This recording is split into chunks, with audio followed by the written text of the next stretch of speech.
ನಮಸ್ಕಾರ ವೀಕ್ಷಕರೇ, ನಿಮಗೆಲ್ಲರಿಗೂ ಪ್ರೀತಿಯ ಸ್ವಾಗತ. ನಾನು ವಿನುತಾ ಎಚ್.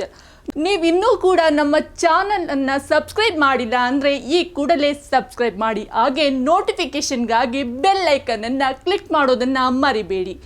ಇವತ್ತು ನಾವು ನಿಮಗೆ ಬಿಗ್ ಇಂಟ್ರೆಸ್ಟಿಂಗ್ ಸ್ಟೋರಿಯೊಂದನ್ನು ತಂದಿದ್ದೀವಿ. ಅದು ಏನು ಅಂತ ಈಗಲೇ ನೋಡಿ. ಕರ್ನಾಟಕದಲ್ಲಿ ಇತ್ತೀಚೆಗೆ ಅತ್ಯಂತ ಹೆಚ್ಚು ಜನಪ್ರಿಯ ಗಳಿಸಿದಂತಹ ಬಿಗ್ ರಿಯಾಲಿಟಿ ಶೋ ಅಂತ ಅಂದರೆ ಅದು ಬಿಗ್ ಬಾಸ್. ಎಸ್, ಕರ್ನಾಟಕದ ಯಾವ ಮೂಲೆಯಲ್ಲಿ ಹೋದರೂ ಕೂಡ ಬಿಗ್ ಬಾಸ್ ಶೋದೆ ಮಾತು. ಇಲ್ಲಿ ಬಿಗ್ ಬಾಸ್ ಹೆಚ್ಚು ಜನಪ್ರಿಯತೆಯನ್ನು ಗಳಿಸಿದಂತೆ ಒಳಗಡೆ ದಿನದಿಂದ ದಿನಕ್ಕೆ ಅವಾಂತರಗಳು ಕೂಡ ಅಷ್ಟೇ ಹೆಚ್ಚಾಗ್ತಾನೇ ಇದೆ.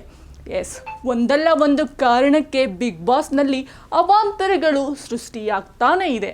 ಇತ್ತೀಚೆಗಷ್ಟೇ ವರ್ತೂರು ಸಂತೋಷ್ ಆಗಿರ್ಬೋದು, ತನಿಷಾ ಆಗಿರ್ಬೋದು, ಸಂಗೀತ ಆಗಿರ್ಬೋದು ಅನೇಕ ಪ್ರಕರಣಗಳಿಗೆ ಒಳಗಾಗಿದ್ರು. ಟಾಸ್ಕ್ಗಳ ವಿಚಾರಕ್ಕೆ ಹೋದರೆ ಇಲ್ಲಿ ಮಾನವೀಯತೆಯನ್ನು ಮರೆತು ಮೃಗಗಳ ರೀತಿಯಲ್ಲಿ ವರ್ತಿಸುವುದನ್ನು ನಾವು ದಿನನಿತ್ಯ ಈ ಒಂದು ಬಿಗ್ ಬಾಸ್ ಶೋನಲ್ಲಿ ನೋಡ್ತಾನೇ ಇದ್ದೀವಿ. ಎಸ್, ಇತ್ತೀಚೆಗೆ ಅಂತಹ ಟಾಸ್ಕ್ಗಳು ಬಿಗ್ ಬಾಸ್ನಲ್ಲಿ ಹೆಚ್ಚಾಗ್ತಾನೇ ಇದೆ. ಅದರಿಂದಲೇ ಜನಪ್ರಿಯತೆಯನ್ನು ಈ ಶೋ ಗಳಿಸ್ತಿದೆ ಅಂತ ಅಂದರೆ ತಪ್ಪಾಗಲ್ಲ. ತನ್ನ ಜನಪ್ರಿಯತೆಗೋಸ್ಕರ ಇಲ್ಲಿನ ಸ್ಪರ್ಧಿಗಳನ್ನು ಒಂದು ಕಠಿಣ ಟಾಸ್ಕ್ಗೆ ಒಳಪಡಿಸಿ ಆತಂಕಕ್ಕೆ, ಅಪಾಯಕ್ಕೆ ತಳ್ತಾ ಇದ್ದಾರಾ ಬಿಗ್ ಬಾಸ್? ಜನವರಿ 3ನೇ ತಾರೀಕು 2024 ಮಧ್ಯರಾತ್ರಿ ಸುಮಾರು 2:30 ಸಮಯ. ಆ ಒಂದು ಸಮಯದಲ್ಲಿ ಕರ್ನಾಟಕದ ಜನತೆಗೆ ಬಿಗ್ ಶಾಕಿಂಗ್ ನ್ಯೂಸ್ ಒಂದು ಕಾದಿತ್ತು.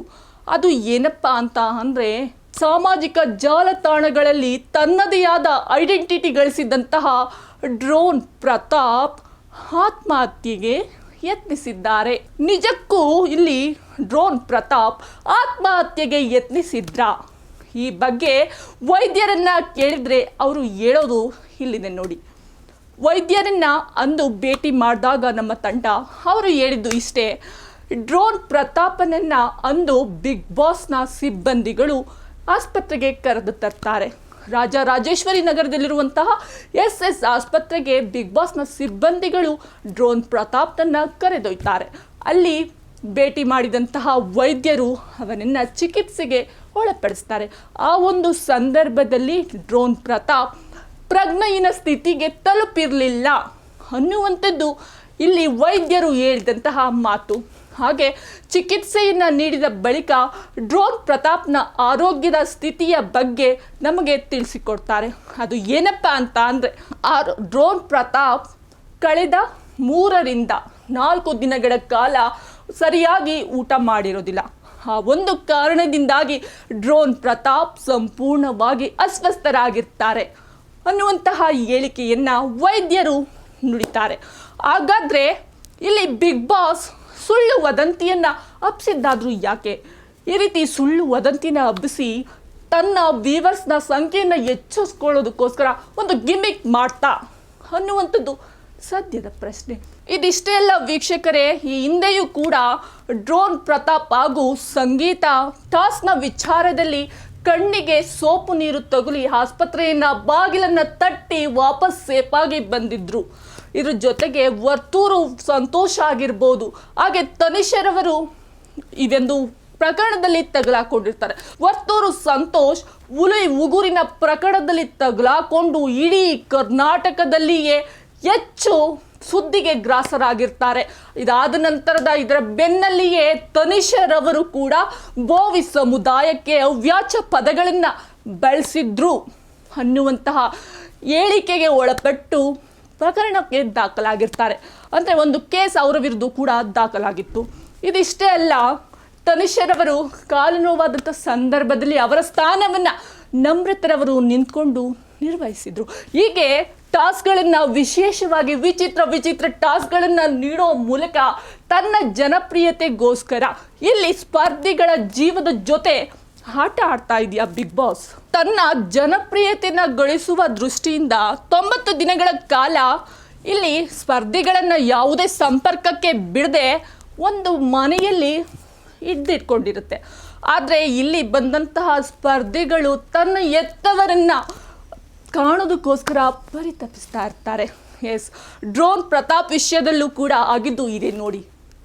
ಡ್ರೋನ್ ಪ್ರತಾಪ್ ಒಂದಲ್ಲ ಎರಡಲ್ಲ ಬರೋಬ್ಬರಿ 3 ವರ್ಷಗಳ ಕಾಲ ತನ್ನ ಕುಟುಂಬದಿಂದ ದೂರ ಇರ್ತಾರೆ. ತನ್ನ ಎತ್ತವರನ್ನ ನೋಡೋದಕ್ಕೋಸ್ಕರ ಹಂಬಲಿಸ್ತಾ ಇರ್ತಾರೆ. ಅದಕ್ಕೋಸ್ಕರ ಬಿಗ್ ಬಾಸ್ನ ಮುಂದೆ ಮನವಿಯನ್ನು ಕೂಡ ಮಾಡಿಕೊಂಡಿದ್ರು.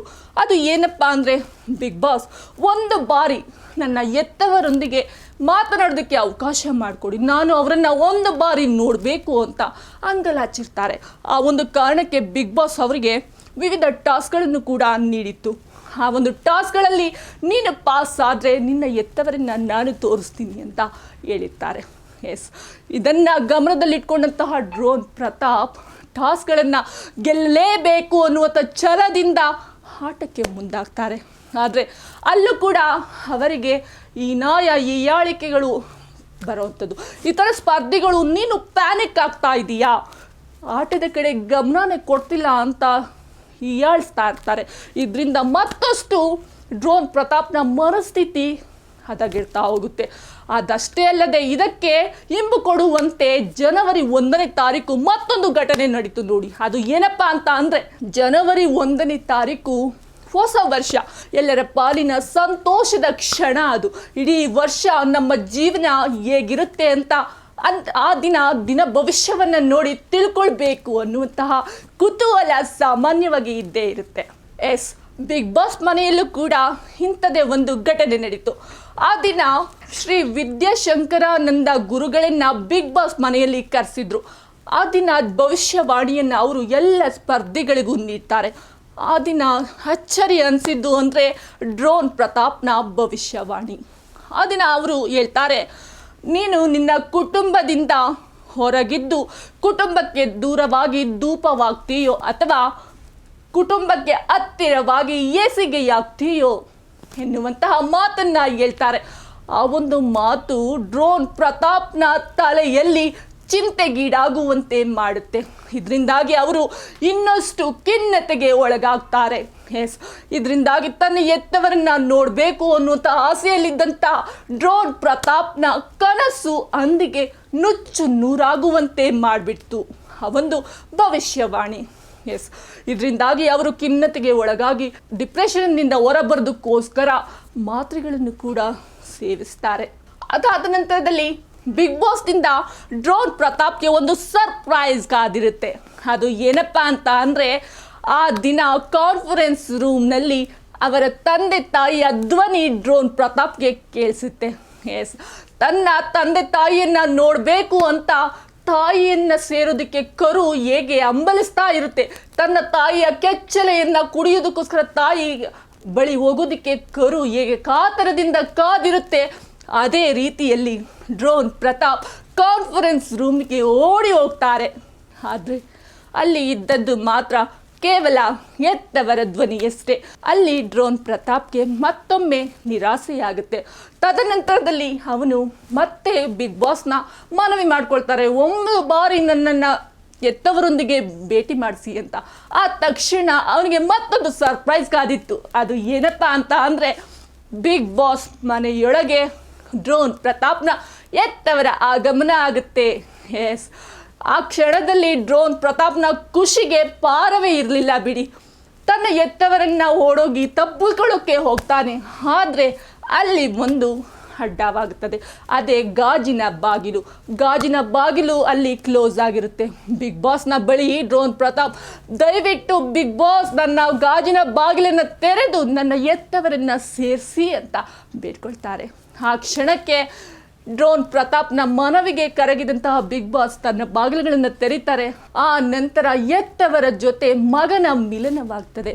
ಆ ನಂತರದಲ್ಲಿ ಅವರ ಖುಷಿಗೆ ಪಾರವೇ ಇರಲಿಲ್ಲ ಬಿಡಿ.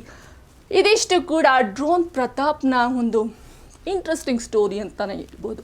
ಇಲ್ಲಿ ವೀಕ್ಷಕರೇ, ಡ್ರೋನ್ ಪ್ರತಾಪ್ ದಿನದಿಂದ ದಿನಕ್ಕೆ ತನ್ನ ತಾಯಿಯನ್ನು ಕಾಣಬೇಕು, ತನ್ನ ಎತ್ತವರೊಂದಿಗೆ ಆಟ ಆಡಬೇಕು, ಅವರ ಜೊತೆಯಲ್ಲಿ ನಾನು ಒಡನಾಟವನ್ನು ಬೆಳೆಸ್ಕೊಳ್ಬೇಕು ಅಂತ ಏನು ಹಂಬಲಿಸ್ತಾ ಇದ್ರು. ಆ ಒಂದು ಸಂದರ್ಭದಲ್ಲಿ ಆ ಒಂದು ಸ್ವಾಮೀಜಿ ನುಡಿದಂತಹ ಭವಿಷ್ಯವಾಣಿನೇ ಅವರ ಆರೋಗ್ಯದ ಸ್ಥಿತಿ ಏರುಪೇರಾಗೋದಕ್ಕೆ ಕಾರಣವಾಯ್ತಾ ಅನ್ನುವಂಥದ್ದು. ಅದೇನೇ ಆಗಲಿ ವೀಕ್ಷಕರೇ, ಬಿಗ್ ಬಾಸ್ ಸೀಸನ್ 10 ಶುರುವಾದಾಗಿನಿಂದ ವಿವಾದದ ಸುಳಿಯಲ್ಲಿಯೇ ಪ್ರೇಕ್ಷಕರನ್ನ ತನ್ನೆಡೆ ಸೆಳಿತಾ ಮುನ್ನುಗ್ತಾನೆ ಇದೆ. ಇದು ಇನ್ನೂ ಕೂಡ ಮುಂದುವರಿತಾನೆ ಇದೆ. ಇನ್ನು ಮುಂದಿನ ದಿನಗಳಲ್ಲಿ ಅದೆಷ್ಟು ಅವಾಂತರಗಳನ್ನು ಸೃಷ್ಟಿ ಮಾಡುತ್ತೆ ಅನ್ನೋದು ಕಾದು ನೋಡಬೇಕಾಗಿದೆ.